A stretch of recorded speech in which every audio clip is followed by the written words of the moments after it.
সোহরাওয়ার্দী উদ্যানে আওয়ামী লীগের সমাবেশের আরও খবর নিয়ে আমাদের সাথে যোগ দিচ্ছেন সহকর্মী শাহনাজ শারমিন।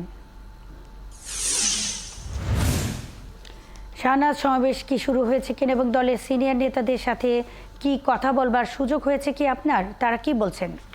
ছিলেন যে সমাবেশস্থল আসলে এখন কানায় কানায় পূর্ণ হয়েছে। আওয়ামী লীগের ৭৫ বছর মুন্নি, যেটি বলছিলাম যে সমাবেশস্থল ইতিমধ্যে কানায় কানায় পূর্ণ হয়ে গেছে। আওয়ামী লীগের নেতাকর্মীদের স্লোগানে মুখর হয়েছে ওটা সমাবেশস্থল।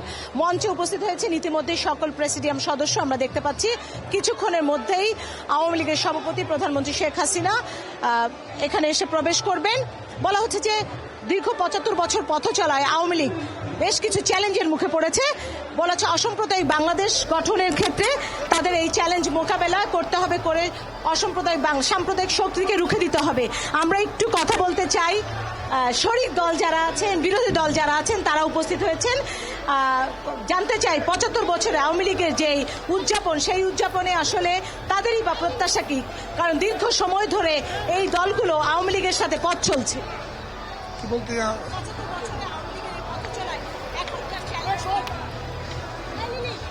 প্রথমে আমি আওয়ামী লীগের ৭৫ বছরে আওয়ামী লীগের সভানেত্রী এবং নেতা কর্মীদেরকে শুভেচ্ছা জানাচ্ছি, সমর্থনের শুভেচ্ছা জানাচ্ছি।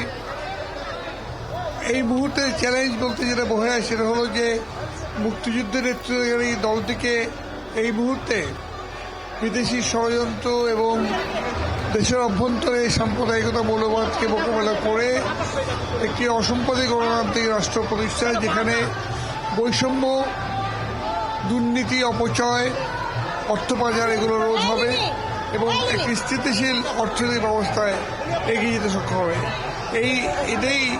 এটা যদি করা যায় তাহলে এটা চ্যালেঞ্জ করতে পারছি। সাম্প্রদায়িক বাংলাদেশ গড়া এই মুহূর্তে আওয়ামী লীগের চ্যালেঞ্জ বলছে। এছাড়া বলেছে দ্রব্যমূল্য যে ঊর্ধ্বগতি, সেখানে তৃণমূল মানুষের কথা।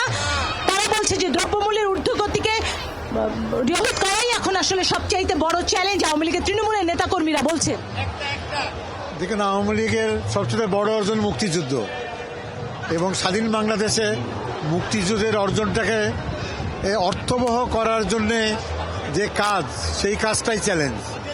এবং সেই কাজটা এই মুহূর্তে হচ্ছে সাম্প্রদায়িকতার সংস্কৃতির যে ঝাপটা, জঙ্গিবাদের যে চক্রান্ত, সেটা আর সমাধান করা, আর জনজীবনের সমস্যা হিসেবে দ্রব্যমূল্য, দুর্নীতি, দলবাজিকে মোকাবেলা করে সুশাসন, একেবারে পূর্ণাঙ্গ একটা সাম্প্রদায়িক বাংলাদেশ গড়ার কাজটা শেষ করা।